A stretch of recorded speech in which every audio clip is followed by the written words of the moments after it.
আসসালামু আলাইকুম, take lecture ভিডিওতে আপনাকে স্বাগতম।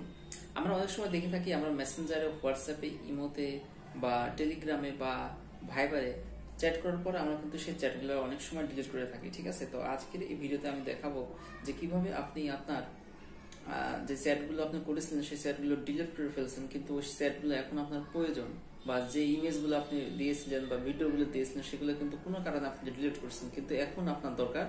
তো সেই ট্রিক্সটাই আপনাকে দেখাবো কিভাবে আপনি ডিলিটকৃত এসএমএস মাত্র একটি অ্যাপসের মাধ্যমে আপনি ফিরে পেতে পারেন। তো আমাদের ভিডিওটি দেখতে থাকেন, আর আমাদের ভিডিওটা দেখে আশা করি আপনি উপকৃত হবেন। সেই সাথে আপনাদের অনুরোধ, আমাদের এই চ্যানেলটি অবশ্যই সাবস্ক্রাইব করবেন। তো প্রথমে আপনাকে যে কাজটি করতে হবে সেটি হচ্ছে আপনি আপনার ফোনে প্লে স্টোরে যাবেন। প্লে স্টোরে যে সার্চ বারে অপশনে যাবেন, ঠিক আছে? উপরে যে সার্চ অপশন আছে সেই সার্চ অপশনে যাবেন। তো এখানে লিখবেন হচ্ছে আনসিন লো নো লাস্ট সিন, ঠিক আছে? মানে স্ক্রিনে দেখতে পাবেন যে আনসিন নো লাস্ট সিন। এটা লেখার পর এটা লেখার পর একটু নিচ দিকে আসবেন, ঠিক আছে? নিচ দিকে আসার পর দেখবেন আনসিন নো লাস্ট সিন এই অ্যাপসটি পেয়ে যাবেন। এখান থেকে হচ্ছে আপনি ইনস্টল দিয়ে দিবেন। আমরা যদি রিভিউ দেখি, রিভিউ দেখেন খুব ভালো রিভিউ কিন্তু আছে অ্যাপসটির, ঠিক আছে? তো আমরা এখন যে কাজটি করবো সেটা হচ্ছে অ্যাপসটি ইনস্টল দিয়ে দিব। আমি আপনাদেরকে ফুল ইনস্টল দিয়ে দেখিয়ে দিচ্ছি প্রথম থেকে, যেন আপনারা ভালোভাবে বিষয়টি বুঝতে পারেন। তো ইনস্টল হয়ে যাওয়ার পর আপনাকে যে কাজটি করতে হবে, অ্যাপসটি ওপেন করবেন, ঠিক আছে? এই ওপেন অপশনে আসার সাথে সাথে এখান থেকে ওপেন করবেন। ওপেন আসার পরে এখান থেকে একটু সময় নিতে পারে, ঠিক আছে? এখান থেকে একটু সময় নাই, একটু অপেক্ষা করবেন। অপেক্ষা করার পরে এখান থেকে যখন ওপেন অপশনটি আসবে তখন আপনি ওপেন করবেন, এবং ওপেন করার পরে দেখবেন এগ্রি অ্যান্ড কন্টিনিউ এই অপশনটি আসবে, ঠিক আছে? এখান থেকে আপনি এগ্রি অ্যান্ড কন্টিনিউ করবেন। তারপরে নেক্সটও করতে পারেন, স্কিপও করতে পারেন, যেটা আপনার ইচ্ছা। এটা করার পরে দেখেন এখান থেকে কিন্তু অ্যাক্সেস চাচ্ছে, ঠিক আছে? একটা অ্যাপস ইনস্টল দিবেন, সেটা কিন্তু অ্যাক্সেস চাচ্ছে। আপনাকে নোটিফিকেশনে যেয়ে এই অ্যাপসের অ্যালাউ নোটিফিকেশন অ্যাক্সেস দিতে হবে। এটি দেওয়ার পর এরা একটি নোটিফিকেশন দিচ্ছে, যেটি কোনো সমস্যা নাই।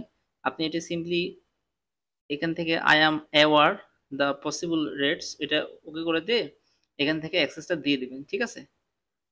দেওয়ার পর এখানে ফিক্স ব্যাটারি অপটিমাইজেশনে ক্লিক করবেন, তারপর আবারও ব্যাকে আসবেন। ব্যাকে আসার পরে দেখেন এখানে all Messenger, WhatsApp, Messenger, imo, মানে যত সোশ্যাল মিডিয়া আছে সব কিছুরই হচ্ছে ব্যাকআপ এসএমএস এখানে পাবেন, মানে ডিলিট হয়ে যাওয়ার পরেও এখান থেকে পাবেন, ঠিক আছে? মানে যেটাই আপনি এসএমএস ডিলিট হোক না কেন সেটারই এসএমএস আপনি এখান থেকে পেয়ে যাবেন। তো আমি আপনাদেরকে আজকে এক্সাম্পল হিসেবে জাস্ট ফেসবুকটাই দেখাবো, মেসেঞ্জারটা দেখাবো। মেসেঞ্জার একটি অ্যাপস, মেসেঞ্জার একটি টেক্সট আমি দিব, তারপর ওটা ডিলিট করে দেখাবো এখান থেকে কিভাবে মেসেজ আসে। তো এখানে কিন্তু কোনো মেসেজ এখন নেই। আরেকটা বিষয় সেটা হচ্ছে অবশ্যই অ্যাপসটা ইনস্টল দেবে কখন? ইনস্টল পরবর্তী সময় থেকে যে কোনো এসএমএস এর আপনি হচ্ছে ব্যাকআপ পাবেন, তার আগের কিন্তু পাবেন না। দেখেন আমি অন্য একটা আইডি থেকে এখানে মেসেজ দিলাম, ঠিক আছে? আমি এখন যদি এই আইডি থেকেও দিই, সেই এসএমএসটিও কিন্তু ওখানে দেখাবে। দেখেন আমি লিখলাম একটা কেমন আছো, ভালো আছি। তো এই দুইটা এসএমএস লিখলাম। আমি যদি এখান থেকে এসএমএস গুলো ডিলিট করে দিই, বা ওই আইডি থেকেও দিক না কেন, সচরাচর ওই আইডি থেকে যেটা ডিলিট করে দিবে অন্য আইডি থেকে, সেটাই কিন্তু আপনি ব্যাকআপ হিসেবে পাবেন। আমি আমার আইডি থেকে দুইটা ডিলিট করে দিচ্ছি। ডিলিট করার পর দেখবেন যে অন্য আইডি থেকে যে এসএমএসটি ছিল সেটা কিন্তু এখন এখানে নেই, ঠিক আছে? এখন কিন্তু কোনো এসএমএসই নেই। কিন্তু আমরা যদি এখন সেই অ্যাপসে যে চেক দিই, যে অ্যাপসটি আমরা ইনস্টল দিলাম, সেই অ্যাপসে চেক দেওয়ার সাথে সাথে কিন্তু দেখেন মানে যে আইডি থেকে এসএমএস আসছিল সেই আইডির নামও কিন্তু এখানে দেখাবে, ঠিক আছে?